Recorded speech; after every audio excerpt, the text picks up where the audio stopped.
Olá pessoal, tudo bem com vocês? Hoje nós vamos falar sobre crônicas. É a nossa aula número 125. Acompanhe conosco. Muito bem. A crônica é um gênero textual curto e narrativo, frequentemente encontrado em jornais e revistas, que aborda temas do cotidiano de forma leve e, muitas vezes, crítica. Ela se distingue pela sua linguagem acessível e pela capacidade de refletir sobre o mundo ao seu redor, utilizando o cotidiano como matéria-prima para reflexões mais profundas. As características da crônica. Então, linguagem. A crônica utiliza uma linguagem simples, próxima da linguagem coloquial, com o objetivo de estabelecer uma conexão direta com o leitor. Temas. Os temas abordados são diversos, mas sempre relacionados ao cotidiano, como acontecimentos sociais, políticos, culturais ou mesmo pequenas situações do dia a dia. Estrutura. A crônica pode apresentar uma estrutura narrativa com começo, meio e fim, ou ser mais reflexiva, explorando o ponto de vista do autor sobre um determinado tema. Finalidade. Além de informar, a crônica busca provocar reflexões no leitor, seja por meio do humor, da emoção ou da crítica. Exemplos de tipos de crônica. Crônica narrativa. Relata um fato do cotidiano, seguindo uma sequência temporal e apresentando personagens e diálogos. Crônica descritiva. Foca na descrição detalhada de um lugar, pessoa ou situação, buscando criar uma imagem vívida para o leitor. Crônica reflexiva. Apresenta uma reflexão sobre um determinado tema, buscando levar o leitor a questionar ou refletir sobre a realidade. Crônica humorística. Utiliza o humor para tratar de temas do cotidiano com o objetivo de divertir e, muitas vezes, criticar. Crônica lírica. Explora os sentimentos e emoções do autor sobre um determinado tema, buscando criar uma atmosfera poética. Exemplos de crônicas, exemplo de cronistas famosos. Machado de Assis, um dos maiores escritores brasileiros, conhecido por suas crônicas com observações perspicazes sobre a sociedade e o comportamento humano, segundo o Brasil Escola. Rubem Braga, considerado um mestre na crônica, famoso por sua sensibilidade e pela capacidade de transformar situações cotidianas em textos poéticos, de acordo com o site www.portugues.com.br.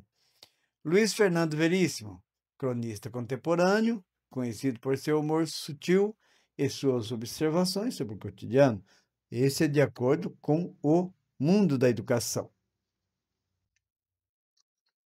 Crônica para Maria da Graça, de Paulo Mendes Campos. Agora que chegaste à idade avançada de 15 anos, Maria da Graça, eu te dou este livro, Alice no País das Maravilhas. Este livro é doido, Maria. Isto é, o sentido dele está em ti. Escuta, se não descobrires um sentido na loucura, acabarás louca. Aprende, pois, logo de saída, para a grande vida, a ler este livro como um simples manual do sentido evidente de todas as coisas, inclusive as loucas. Aprende isso a teu modo, pois te dou apenas umas poucas chaves entre milhares que abrem as portas da realidade. A realidade, Maria, é louca. Nem o Papa, ninguém no mundo pode responder sem pestanejar a pergunta que Alice faz à gatinha. Fala a verdade, Diná. Já comeste um morcego? Não te espantes quando o mundo amanhecer irreconhecível. Para melhor ou pior, isso acontece muitas vezes por ano. Quem sou eu no mundo? Essa indagação perplexa é o lugar comum de cada história de gente. Quantas vezes mais decifrares esta charada, tão estranhada em ti mesma como os teus ossos, mais forte ficarás. Não importa qual seja a resposta. O importante é dar ou inventar uma resposta, ainda que seja mentira. A sozinhez, esquece essa palavra que inventei agora sem querer, é inevitável. Foi o que Alice falou no fundo do poço. Estou tão cansada de estar aqui sozinha. O importante é que ela conseguiu sair de lá, abrindo a porta. A porta do poço. Só as criaturas humanas, nem mesmo os grandes macacos e os cães amestrados, conseguem abrir uma porta fechada e vice-versa, isto é, fechar uma porta bem aberta. Somos todos tão bobos, Maria. Praticamos uma ação trivial e temos a presunção petulante de esperar dela grandes consequências. Quando Alice comeu o bolo e não cresceu de tamanho, ficou no maior dos espantos. Apesar de ser isso o que acontece, geralmente as pessoas que comem bolo. Maria, há uma sabedoria social ou de bolso. Nem toda sabedoria tem de ser grave. A gente vive errando em relações ao próximo e o jeito é pedir desculpas 7 vezes por dia. Oh, I beg your pardon. Pois viver é falar de corda em casa de enforcado. Por isso te digo, para a tua sabedoria de bolso, se gostas de gato, experimenta o ponto de vista do rato. Foi o que o rato perguntou a Alice: gostaria de gato se fosse eu? Os homens vivem apostando corrida, Maria, nos escritórios, na política nacional e internacional, nos clubes, nos bares, nas artes, na literatura, até amigos, até irmãos, até marido e mulher, até namoradas. Todos vivem apostando corrida. São competições tão confusas, tão cheias de truques, tão desnecessárias, tão fingindo que não é, tão ridículas muitas vezes, por caminhos tão escondidos, que quando os atletas chegam exaustos a um ponto, costumam perguntar: a corrida terminou, mas quem ganhou? É bobice, Maria da Graça, disputar uma corrida se a gente não irá saber quem venceu. Se tiver de ir a algum lugar, não te preocupes. A vaidade fatigante de ser a primeira a chegar. Se chegares sempre aonde quiseres, ganhaste. Disse o ratinho. Minha história é longa e triste. Ouvirás isso milhares de vezes. Como ouvirás a terrível variante. Minha vida daria um romance. Ora, como todas as vidas vividas até o fim são longas e tristes, e como todas as vidas dariam romances, pois romance é só o jeito de contar uma vida. Foge, polida, mas energicamente, dos homens e das mulheres que suspiram e dizem: minha vida daria um romance. Sobretudo dos homens, uns chatos, irremediáveis, Maria. Os milagres sempre acontecem na vida de cada um e na vida de todos. Mas, ao contrário do que se pensa, os melhores e mais fundos milagres não acontecem de repente, mas devagar, muito devagar. Quero dizer o seguinte: a palavra depressão cairá de modo mais cedo ou mais tarde. Como talvez seja mais tarde, prepara-te para a visita do monstro e não te desesperes ao triste pensamento de Alice. Devo estar diminuindo de novo. Em algum lugar, há cogumelos que nos fazem crescer novamente. E escuta essa parábola perfeita. Alice tinha diminuído tanto de tamanho que tomou um camundongo por um hipopótamo. Isso acontece muito, Mariazinha. Mas não sejamos ingênuos, pois o contrário também acontece. E é um outro escritor inglês que nos fala mais ou menos assim. O camundongo que expulsamos ontem passou a ser hoje um terrível rinoceronte. É isso mesmo. A alma da gente é uma máquina complicada que produz durante a vida uma quantidade imensa de camundongos que parecem hipopótamos e de rinocerontes que parecem camundongos. O jeito é rir, no caso da primeira confusão, e ficar bem disposto para enfrentar o rinoceronte que entrou em nossos domínios, disfarçado de camundongo.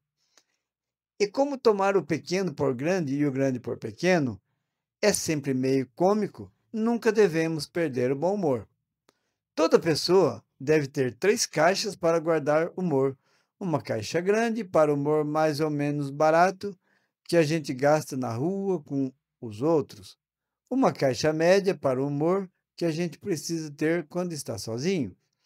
Para perdoares a ti mesma, para rires de ti mesma. Por fim, uma caixinha preciosa, muito escondida, para as grandes ocasiões. Chamo de grandes ocasiões os momentos perigosos em que estamos cheios de dor ou de vaidade, em que sofremos a tentação de achar que fracassamos ou triunfamos, em que nos sentimos umas drogas ou muito bacanas. Cuidado, Maria, com as grandes ocasiões. Por fim, mais uma palavra de bolso. Às vezes, uma pessoa se abandona de tal forma ao sofrimento, como uma tal complacência, que tem medo de não poder sair de lá. A dor também tem seu feitiço, e esse se vira contra o enfeitiçado. Por isso, Alice, depois de ter chorado depois de ter chorado um lago, pensava: agora serei castigada, afogando-me em minhas próprias lágrimas. Conclusão: a própria dor deve ser a sua medida. É feio, é imodesto, é vão, é perigoso ultrapassar a fronteira de nossa dor, Maria da Graça. Então, essa é uma crônica extraída de Para Gostar de Ler, no volume 4, Crônica, de Rubem Braga. A referência está aqui abaixo, você está percebendo. Então vamos à nossa interpretação.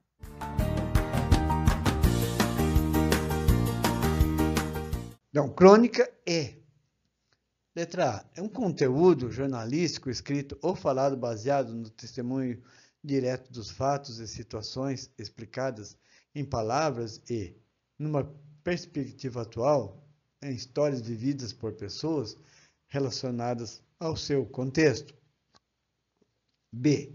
Um gênero textual curto e narrativo frequentemente encontrado em jornais e revistas que aborda temas do cotidiano de forma leve e, muitas vezes, crítica. C. É uma narrativa curta, de concisão e com único enredo e conflito, que apresenta personagens, tempo, espaço e uma estrutura em início, meio e fim. Resposta, então, é a letra B, né? Um gênero textual curto e narrativo, frequentemente encontrado em jornais e revistas que aborda temas do cotidiano de forma leve e, muitas vezes, crítica. 2. A linguagem utilizada na crônica é A. Simples, aproxima da linguagem coloquial. B. Predominantemente literária e verbal. C. Tipicamente formal. Resposta, letra A. Linguagem simples, aproxima da linguagem coloquial. 3. Quanto ao tema, podemos afirmar que, letra A, são diversos, mas sempre relacionados a acontecimentos históricos. B. São diversos, mas sempre relacionados a políticas sociais. C. São diversos, mas sempre relacionados ao cotidiano. Resposta, letra C. São diversos, mas sempre relacionados ao cotidiano. 4. Quanto à estrutura, o conto pode apresentar, letra A, uma estrutura narrativa ou ser mais reflexiva, explorando o ponto de vista do autor sobre um determinado tema. B, uma estrutura dissertativa, expondo uma análise crítica de situações que envolvem a sociedade. C, uma estrutura descritiva sobre objetos, lugares e pessoas de uma sociedade. Resposta, então, é a letra A. é uma estrutura narrativa, ou ser mais reflexivo explorando o ponto de vista do autor sobre um determinado tema. 5. Além de informar, a crônica busca a. Provocar reflexões no leitor por meio de lições de vida e de moral. B. A crônica busca provocar reflexões no leitor por meio de religiosidade, da emoção e da crítica. C. Provocar reflexões no leitor, seja por meio do humor, da emoção ou da crítica. Resposta? Letra C, né? Provocar reflexões no leitor, seja por meio do humor, da emoção ou da crítica. Entendendo a crônica. O presente que o narrador oferece a Maria da Graça é um livro, Meu Pé de Laranja Lima, um livro, João, Maria e o Caminho, um livro, Alice no País das Maravilhas. Resposta, então, é a letra C, né? Letra C, um livro, Alice no País das Maravilhas. 2. Segundo o narrador, qual é a principal lição que Maria da Graça deve aprender sobre a loucura da realidade? A. Que a realidade de Maria da Graça, Maria, é louca e que é essencial descobrir um sentido nessa loucura para não acabar louca. B. Que a realidade de Maria não é louca, por isso não é necessário tentar descobrir um sentido para suas atitudes. C. Que Maria, na realidade, se finge de louca para se divertir com as atitudes das pessoas que rodeiam. Resposta é a letra A. A realidade é louca, né? E que é essencial descobrir um sentido nessa loucura para não acabar louca. 3. Como a crônica aborda a questão da identidade e do autoconhecimento? Letra A. Através da surpresa que teve, através da leitura do livro, através da indagação. Resposta? Letra C. Através da indagação. 4. O que o narrador sugere sobre a sabedoria de bolso e como ela se relaciona com as interações sociais? A. A sabedoria adquirida por meio da aproximação com os pais e avós. B. A sabedoria de bolso é descrita como uma sabedoria prática e menos grave, focada na convivência social. C. A sabedoria contida nos ensinamentos filosóficos e religiosos. Resposta é a letra B. Descrita como uma sabedoria prática, menos grave, focada na convivência social. 5. Qual é a crítica do narrador em relação às corridas e competições na vida adulta? A. O narrador critica as competições incessantes e muitas vezes fúteis da vida adulta, sejam elas no trabalho, na política, nas artes ou mesmo nas relações pessoais. B. O narrador critica as escolas por não prepararem os jovens para a vida adulta. C. O narrador não critica as competições incessantes, porque preparam os jovens para a vida adulta, sejam elas no trabalho, na política, nas artes ou mesmo nas relações pessoais. Resposta é a letra A. Critica competições incessantes e muitas vezes fúteis da vida adulta, sejam elas no trabalho, na política, nas artes ou mesmo nas relações pessoais. Então, por hoje é só. Muito obrigado a você que assistiu e até a próxima. Se você gostou deste conteúdo, curta e compartilhe este vídeo. Considere apoiar este canal diretamente através de nosso Patreon. Siga Português com o Professor Elias na página do Facebook, através do link afixado no canal.